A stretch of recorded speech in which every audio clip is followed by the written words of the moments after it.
तो इनसे सीख लेनी चाहिए कि हमें सेवा कैसे करनी।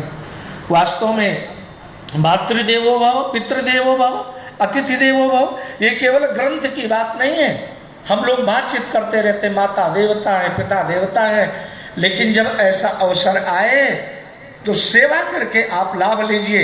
आप विचार कीजिए, ये भगवान ने क्या सृष्टि रची है कि एक व्यक्ति बीमार होकर के, रोगी होकर के अपने कर्म फल को भोग रहा है और एक व्यक्ति उनकी सेवा करके पुण्य प्राप्त कर रहा है, कमा रहा है, पुण्य कमा रहा है, और एक अपने कर्म भोग को भोग रहा है। ये दोनों बातें एक साथ कैसे समाज में, कैसे भगवान ने बनाई, क्या ये भगवान की क्या लीला है।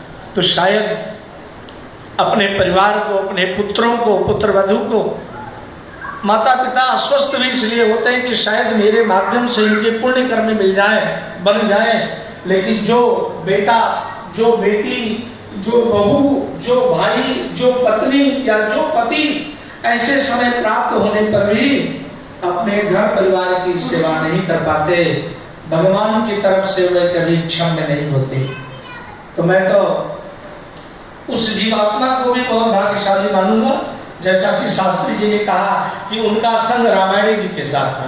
रामायण जी कीर्तन करना प्रारंभ कर देते थे और तुरंत माता जी ढोलकी लेकर के ना बस शुरू कर देती।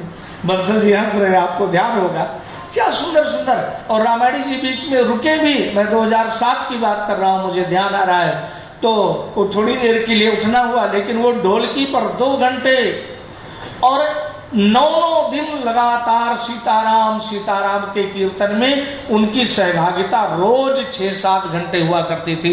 इसका प्रमाण मैं हूं, जो 6-7 घंटे रोज 24 घंटे में अपने आप अकेले सीताराम सीताराम संस्कृत गुरुकुल मुक्तिनाथ वेद विद्याश्रम 81 नंबर में मेरे सामने। तो मैं तो कहूंगा कि वे वैकुंठ में भी नहीं गई, वे गोलोक में भी नहीं गई होंगी। भगवान तो एक ही है, परमात्मा तो एक ही है, लेकिन मुझे तो लगता है कि जिसको वो अपनी ससुराल मानती थी, अयोध्या, वे राम जी वहां विराजमान है। सीधे सीधे वे यहाँ से अयोध्या धाम की ओर ही गए हैं और भगवान राम जी ने अपने चरणों में, अपने सानिध्य में इस दिव्य आत्मा को निश्चित रूप से स्वीकार किया होगा। मैं ऐसा विश्वास रखता हूं। उनकी इतनी निष्ठा, इतनी भक्ति सामान्य मनुष्यों में होना कोई साधारण बात नहीं।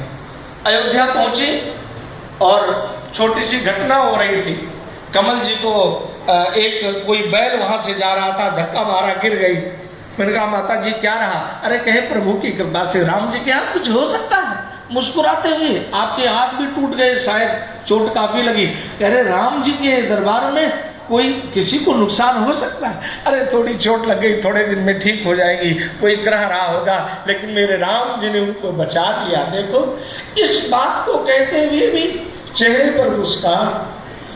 मैं अधिक नहीं कहना चाहूंगा, केवल हम सभी श्रद्धांजलि यहाँ दे